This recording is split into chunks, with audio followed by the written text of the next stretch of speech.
Success in business boils down to 3 simple rules. Rule number 1, never start a business without a plan. In year 1, we opened without a business plan. Naive should have been the name of the store. Rule number 2, never get into a business you know nothing about. We knew nothing about cupcakes. Rule number 3, never ever mix business with friendship. Everyone was like, do not go into business with your best friend. Well-behaved women never make history. Who said that? Me. And yes, they are the Cupcake Girls. They just won a Gemini for Best Reality Series as well. Heather and Lori are joining us now. How are you? Good. Congratulations. Of course, the Gemini totally expected when you started this. Are you kidding? You have to tell us about the moment when your show was announced that you actually won and what happened, Heather. Well, the funniest part was we were sitting in the audience and Trevor, my fiance, was sitting beside me and he's like, okay, this is your category. I wasn't even paying attention. And then it came up. Looking at Kurt Browning in front of us? I was just going, you know. Just scoping out Kurt Browning. You know you're a certain age when Kurt Browning's a distraction, right? Like, hey, Kurt Browning. And then they said the Cupcake Girls. Yeah, I get up, start walking down the aisle, and Lori's still sitting there. I'm like, come on, like, we won. Like, I just kept looking at her going, I can't believe we actually won. How cool was that, though? I mean, the best part was walking past the Dragon's Den guys. Booyah! Yeah, she invested in this. Did you guys, I mean, did you have any expectation of what this show was going to be when you first started? Did you guys have any idea what you're getting into, Lori? No. You always expect well, being entrepreneurs, you always kind of expect the worst, right? Right. Or you always expect it's not going to be up to your standard. And the whole reason why we're doing it, and we continue to do it, and we love doing it, is because we're very involved. Force 4, which is a production company here that has been doing this, producing it, and the W Network, which is actually airing on Wednesday, 9 p.m. Season 2.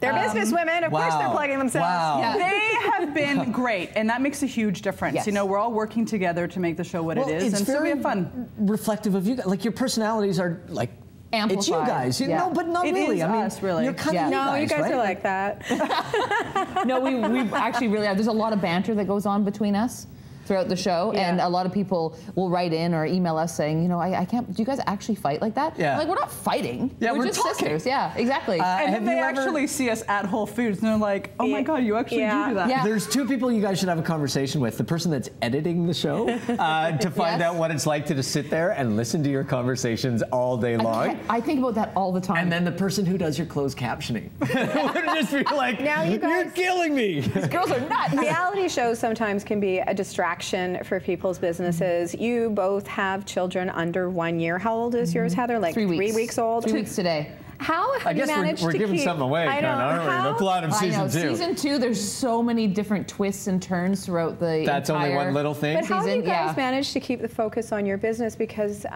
cupcakes is just amazing. Thank you. That's been the hardest challenge for sure. But you do what you got to do, right? Yeah.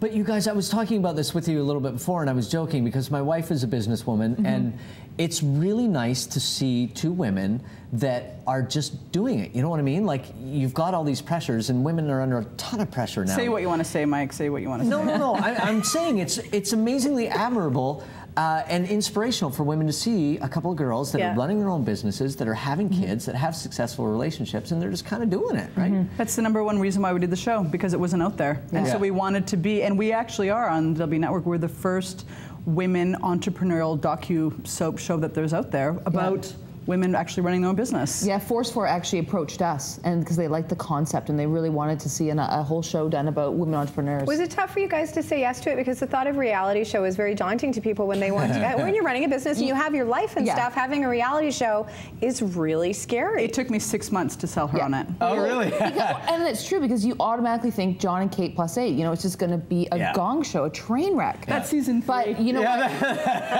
There are elements, let me just say, there are elements of gong show and train wreck within your program. No, but you know what? The great thing is W Network is so respectful that we're both moms. What was it like for you, the adjustment time to get used to cameras being around while you were running your business in your everyday lives? Season 1. Yeah. Was like it weird? halfway through, or No, the whole. Actually, when it aired, that was what really hit me. It was like, we actually have our own TV show. This isn't just like a 5-minute segment on Urban Rush. Yeah. And people are quoting you back when you're walking along the street, like they're asking you questions about things that really happened in your life too, which is I had a baby all the time. You know, remember season 1? I did my entire in vitro on it. And in season 2, when you have the baby, there's a lot of, at least in the episode that I saw, there's a lot of pumping going on. No, it's the mixers in the background. Right. Yeah, no, there's a lot of, you mean by pumping. Expressing. There's a lot. Why are you always talking about breast pumps? No, I know. Because it was the feature in this episode. Your breast pump is in there the whole time. It's the first thing he says to me when we walk in the door. Mom. He's like, Lori and the breast pump.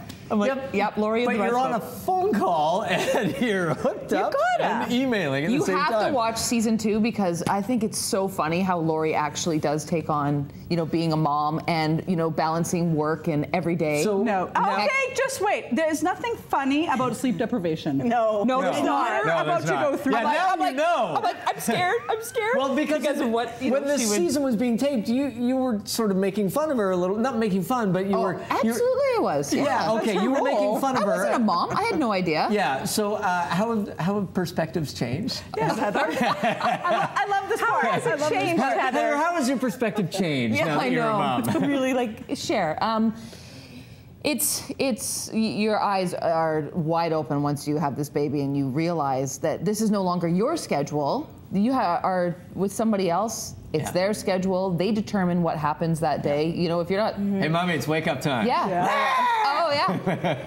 And what has it been like for you guys, Lori, getting feedback from viewers and women that have seen the first season and saw your trials and tribulations? Because you guys put it all out there. Actually, I have an amazing announcement. I haven't even told you yet. So because I did. Wait, there's something she doesn't know. Kodak moment. Yeah. How do I not know this? I'm so excited about this. Because I did in vitro, it actually really inspired other women to do it, and they all contacted me because I don't get pregnant until like halfway through the show. And I just found out yesterday that one of the viewers, because of me, went through in vitro at Genesis, and she just found out yesterday that they're pregnant. That's amazing. Wow. Yeah, that's nice. You know what? That is so nice. Well, I like it when people have kids. The whole in vitro process honestly was an education for all of us. I had no idea. I had no idea. None. Well, and I've never seen it outside a show that was just focusing on the science of all this stuff, and never from the perspective of someone who's just kind of going through it as part of their life. Oh, I was just telling you, Heather and I, the last time we were coming here, I'm sure of it. Heather was driving, we're in the car, and I'm like, no speed bumps. I'm like giving myself the injection. The injection of hormones.